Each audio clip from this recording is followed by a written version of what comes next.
Hello student, कैसे हैं आप सब। मैं आशा करती हूँ आप सभी अच्छे होंगे, स्वस्थ होंगे, सुरक्षित होंगे। आज हम फिर से मिल रहे हैं एक नए विषय के साथ।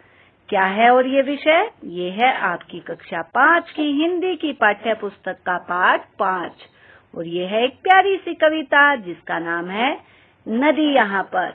इस कविता की सरलार्थ की, कविता की और अभ्यास की वीडियो आपको चैनल की प्लेलिस्ट में मिल जाएगी 5th क्लास हिंदी के नाम से।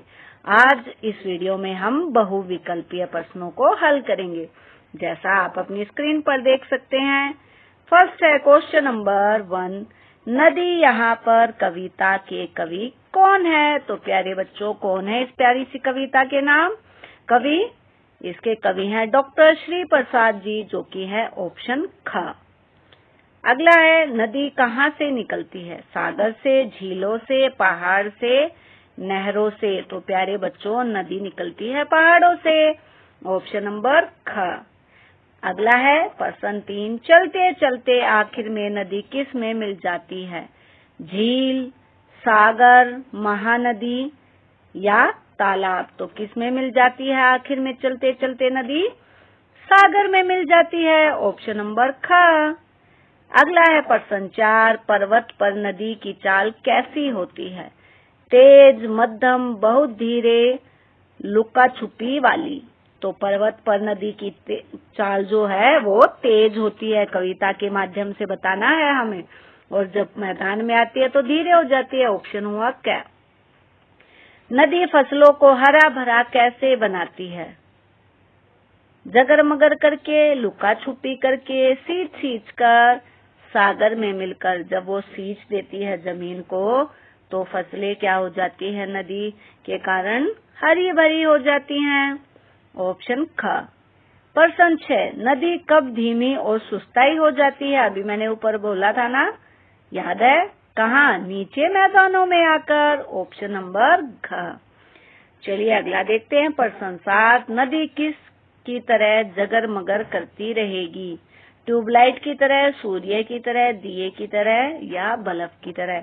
तो प्यारे बच्चों, जगमग करती रहेगी दिए की तरह, ये है कविता में ग। अगला है प्रश्न 8, नदी सागर में मिलकर क्या रूप ले लेती है? झील का, सागर का, नदी का, महासागर का। तो प्यारे बच्चों, नदी सागर में मिलकर सागर बन जाती है, ऑप्शन हुआ ख। अगला है नदी किस बात पर बुरा नहीं मानती? थकने पर, लुका छुपी करने पर, जगर मगर करने पर, कितना भी पानी लेने पर। तो प्यारे बच्चों, जो नदी है वो कितना भी पानी लो आप उसका, कितना भी पानी लेने पर वो बुरा नहीं मानती है, ऑप्शन होगा घ। चलिए इसका उत्तर आपको यहाँ दिखेगा घ। अगला है प्रश्न 11, नदी चलती है वाक्य में रेखांकित पद है। अब रेखांकित पद किया ही नहीं है, चलती है के नीचे रेखांकित पद है, ये इसको अंडरलाइन करना भूल गए हैं। ऑप्शन है सर्वनाम, संज्ञा, विशेषण, क्रिया।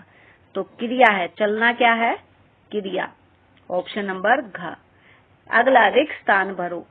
किसे पता है आई कब, किसे पता है आई कब, मगर रहेगी चलती ही, एक दिए सी जगर मगर रहे, सदा रहेगी जलती ही। यही है ना कविता। चलिए फिर से गाते हैं मिलके। किसे पता है आई कब, मगर रहेगी चलती ही, एक दिए सी जगर मगर, सदा रहेगी जलती ही, सागर में मिल जाने पर फिर बन जाती है सागर, तब तक चलती रहती है रात और दिन धरती पर। है ना? ये आखिरी वाला पद्यांश है आपका। तो क्या होगा इसका उत्तर? एक दिए सी जगर मगर, सदा रहेगी जलती ही, ऑप्शन नंबर ग। अगला है प्रश्न 13, नदी यहाँ से निकलती है वह, नदी जहाँ से निकलती है वह स्थान क्या कहलाता है? वो कहलाता है उद्गम स्थान। क्या आपको किसी नदी के उद्गम स्थान का पता है? तो चलिए ये बताइए मुझे, भारत की, जो हम हिंदुओं की सबसे पवित्र नदी कौन सी है? बहुत अच्छे, गंगा नदी। और गंगा नदी का उद्गम स्थान कहाँ है? गंगा नदी का उद्गम स्थान है गोमुख। चलिए आगे देखते हैं। राम अगर मोटा है तो रमेश पतला, राम अगर आगे है तो रमेश पीछे, राम अगर सीधा है तो रमेश क्या है? लंबा, टेढ़ा, मुड़ा हुआ, छोटा। तो प्यारे बच्चों राम है टेढ़ा। वैसे यहाँ शरारती भी हो सकता था, पर ये ऑप्शन नहीं है तो ख हुआ। जिस प्रकार निशा, रजनी, रात्रि रात के पर्यायवाची शब्द है। पर्यायवाची शब्द समझते हो ना आप? चैनल पे इसकी वीडियो भी है, वहां से याद कर सकते हो। उसी प्रकार नदी के पर्यायवाची हैं सरिता, हाँ बिल्कुल, वाहिनी, तरणी, उपरोक्त सभी। तो प्यारे बच्चों उपरोक्त सभी आएगा इसका उत्तर, क्योंकि तीनों ही नदी के पर्यायवाची हैं। चलिए अगला क्वेश्चन नंबर 16। हरियाणा के एक पड़ोसी राज्य का नाम 5 नदियों से जुड़ा है, वह है, देखो दिल्ली तो राज्य ही नहीं है, वो केंद्र शासित प्रदेश है। अब 3 राज्य हुए, हिमाचल प्रदेश, पंजाब और राजस्थान।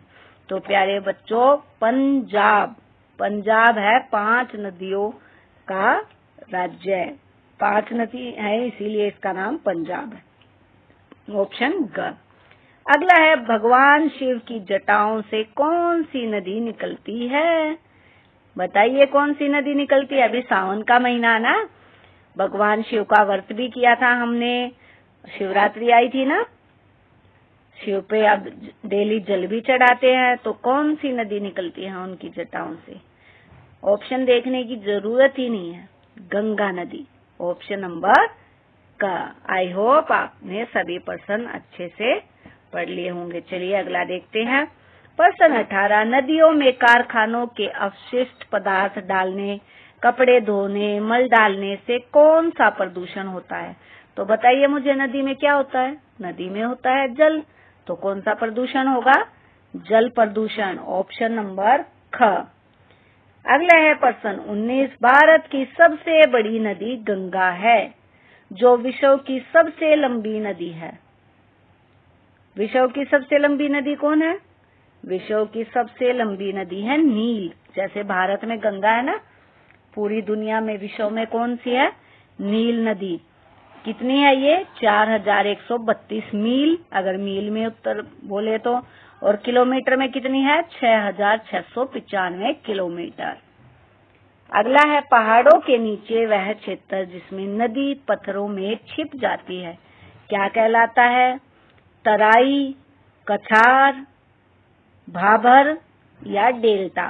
तो प्यारे बच्चों उसे बोलते हैं भाबर। ऑप्शन नंबर ग।